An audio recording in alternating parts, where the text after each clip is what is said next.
Welcome back to Nasdaq Trade Talks. I'm Jill Malandrino, Global Markets Reporter at Nasdaq. We're coming to you live from Inside ETFs in Hollywood, Florida. And joining me for this segment, we have Bill Smalley. He's the head of ETF Product and Management over at Virtus ETF Solutions. It's great to have you on set with us. And a big topic at Inside ETFs has certainly been fixed income.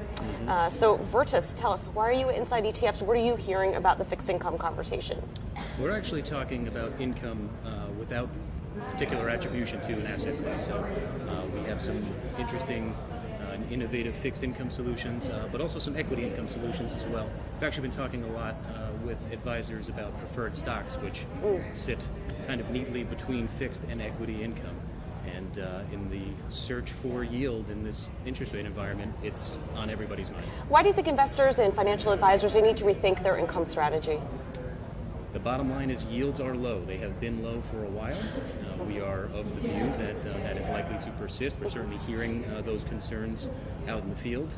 With the 10-year at a little below 2% now, the long bond at a little below 2.5%.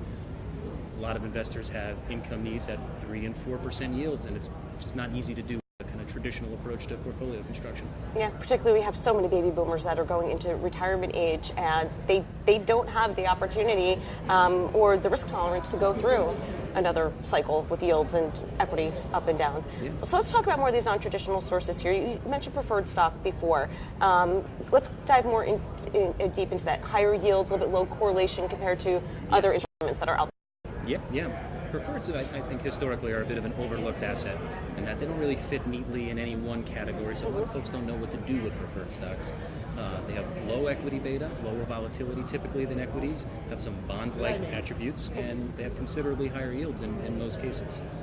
From our vantage point, it's also an area where we can add something a little extra with some of the managers with whom we work on the ETF side. So we think preferreds is an area in particular where you need to think beyond kind of traditional benchmarks and maybe look more towards strategies either managed by an expert in the field, such as our partner InfraCap, or perhaps using index-based products that consider things like call premiums with prefers. A lot of little nuances that are hard to capture in a classic benchmark.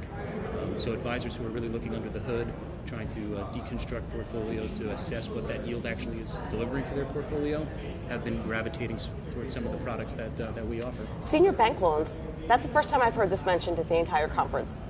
Well, in an interest rate environment that is declining, oftentimes advisors are a little scared of floating rate instruments like bank loans.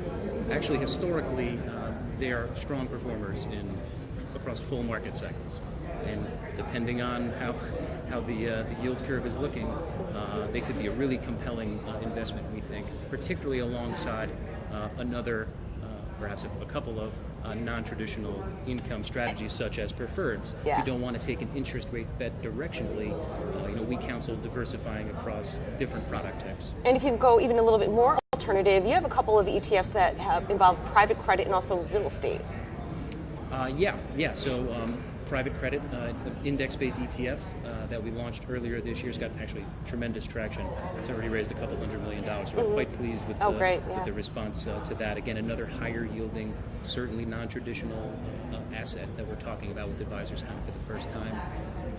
And then on the real estate side, that's a component of two of our products. One, the real asset income ETF, which features three categories, including real estate, energy infrastructure, and natural resources. Again, looking for a slightly higher yield profile. It has an income tilt to it.